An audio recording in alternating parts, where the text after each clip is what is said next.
দেখিছোঁ আমি ইয়াত মানে যিটো সদৌ চাওতাল ছাত্ৰ সন্থা আৰু মানে এপছু আৰু UPPL ৰ লগত যিটো মানে সন্মিলন হৈছে ইয়াৰ পৰা ফল কি পাব বুলি আপুনি সান্তাল জনগোষ্ঠী হিচাপত আমাৰ বহুতো দল সংগঠন আছে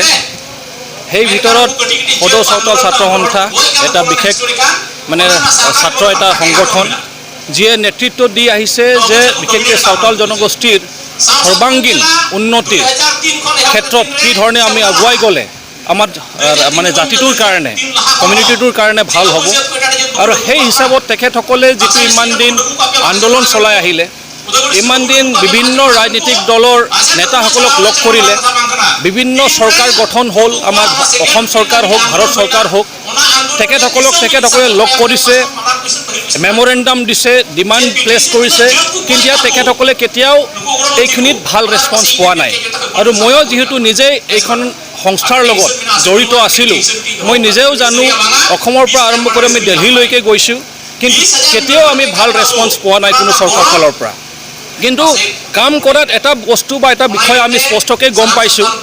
যে এটা জাতি বা জনগোষ্ঠীৰ সমস্যা বা সমাজৰ সমস্যা সমাধান কৰিবলৈ গ'লে চৰকাৰৰ দৰকাৰ আছে আৰু সেই ক্ষেত্ৰত বিশেষকৈ আজি আপোনালোকক ক'ব বিচাৰিছোঁ যে আজিলৈকে তেনেকুৱা এটা চৰকাৰ আমি পোৱা নাই যিয়ে চাওতাল জনগোষ্ঠীৰ প্ৰতি এটা ভাল চিন্তাধাৰা আছে বিগত 17 বছৰ কি BPF চৰকাৰে চাওতালসকলৰ কাৰণে একো কাম কৰা নাই বিশেষকৈ মই ক'ব বিচাৰিছোঁ যে BPF দলত বৰ দুৰ্ভাগ্যজনক বিষয় এইটোৱেই ক'ব বিচাৰিছোঁ যে বহুত চাওতাল জনগোষ্ঠীৰ পৰা বিভিন্ন লিডাৰসকল এইখন ৰাজনীতিক দলত যোগদান কৰিলে এইটো আশালৈ চাগে তেখেতসকলে যোগদান কৰিছে যে যিটো সমাধানবিলাক চব চৰকাৰ ফালৰ পৰা হয় বা উন্নতি কামবিলাক চৰকাৰ ফালৰ পৰা হয় কিন্তু তাতে সোমাই কিনে যিটো আমি চালোঁ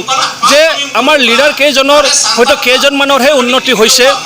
কিন্তু পাব্লিকৰ কাৰণে ইহঁতৰ সমস্যা সমাধান কৰাৰ কাৰণে যিখিনি তেখেতসকলে এটা ইনিচিয়েটিভ ল'ব লাগিছিল বা আমাৰ BTC ফালৰ পৰা বা চৰকাৰ ফালৰ পৰা যিটো ৰেছপন্স পাব লাগিছিল সেইটো ৰেছপন্স নাপালে কাৰণ আমি যিমান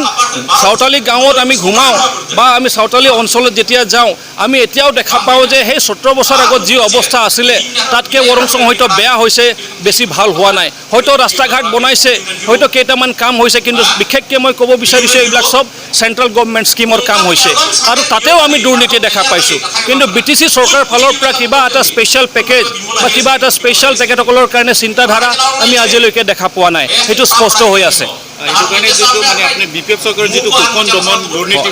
সেইটোত অতিষ্ঠ হৈ আপুনি UPPLত সেইটোৱে বিশেষ কাৰণ যে আমিও বিচাৰিছোঁ যে এটা ভাল চৰকাৰ আহক আৰু আমি বিশেষকৈ 17 বছৰত চালোঁ চেষ্টা কৰি চালোঁ কথা পাতি চালোঁ কিন্তু আমি সেইটোৱে চালোঁ যে